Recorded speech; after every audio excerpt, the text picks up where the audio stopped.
আমি ভাই sugar daddy মানে কি জানি না, আপনি বলেন সুগার ডেডি মানে কি?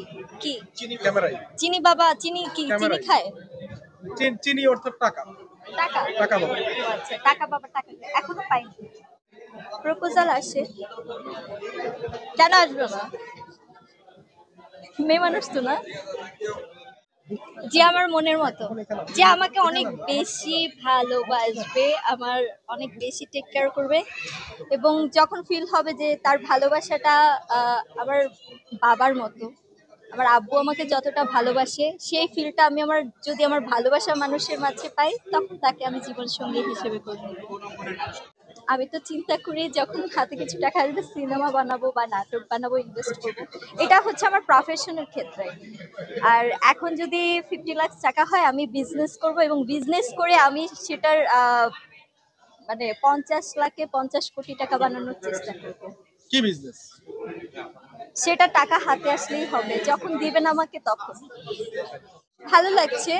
আরো বড় বড় অ্যাওয়ার্ড পেতে হবে, আরো ভালো কাজ করতে হবে। যখন আমি আসলে পুরো বাংলাদেশে একজন শ্রেষ্ঠ অভিনেত্রী রাজরিপা হিসেবে জাতীয় চলচ্চিত্র পুরস্কার পাবো, ওই দিন হবে আমার সব থেকে বিগ অ্যাচিভমেন্ট। সো আমি সেই দিনের অপেক্ষায়।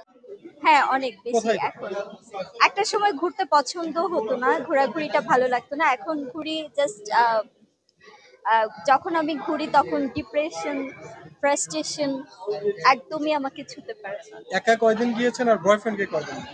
ঘুরতে গেলে কি শুধু বয়ফ্রেন্ডই লাগে? বয়ফ্রেন্ড ছাড়া ঘুরেছি।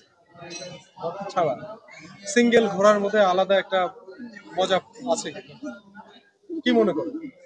হ্যাঁ, সিঙ্গেল ঘোরাঘুরির মাঝেও মজা আছে, এবং বিয়ে বলেন, ফ্রেন্ড সার্কেল বলেন, সবার সাথে ঘুরে মজা আছে। এক একটা সময় এক একটা, মানে আল্লাহ তাআলা বানাইছে, করার কিছু নেই। এই প্রশ্নটা কেন বলেন? আপনিও তো মাশাআল্লাহ অনেক কিউট। হ্যাঁ, ইনশাল্লাহ, কেন না? কারণ প্রত্যেকটা হিরোইনের ড্রিম থাকে শাকিব খান ভাইয়ের সাথে কাজ করার, এবং আমারও আছে। ইনশাল্লাহ যখন আমার মনে হবে যে আমি পারফেক্ট, তখন শাকিব খান ভাইয়ের সাথে ইনশাল্লাহ কাজ করবো। কেন, আমি কি একদম অযোগ্য নাকি যে তার সাথে কাজ করবো না? না না, তাহলে আমি বলছি যদি কখনো অফার আসে। হ্যাঁ, হ্যাঁ, কাজ করবো ইনশাল্লাহ। আচ্ছা, বোর সিন বলতে আপনি যেটা বোঝাচ্ছেন, দেখেন আমাদের দেশে আমার যে ময়না সিনেমার গল্প, তো গল্প অনুযায়ী আমার যে ক্যারেক্টারটা ছিল আমি ওইটাই কিন্তু প্লে করেছি। এখন এর থেকে আরো বেশি বোল্ড হওয়ার কথা ছিল, আমি কিন্তু করিনি। আর একাই নিবেন? লিপ কিস বলতে যেটা বোঝায় সিনেমা, এটা তো ভাই অ্যাক্টিং তো অ্যাক্টিং না, এটা তো অভিনয়ের জায়গাটা। একদম তো আরো বেশি অন্যান্য সিনেমাতে যেরকম বোর্ড সিন গুলো দেখানো হয়, ওরকম তো আর ময়না দেখানো হয়নি। তো আলাদা এটা বলে লাভ নেই, কারণ দিন শেষে আমি অভিনেত্রী, আমাকে অভিনয় করতে হচ্ছে ক্যারেক্টারের জন্য, যেটা প্লে করার আমি সেটাই প্লে করবো।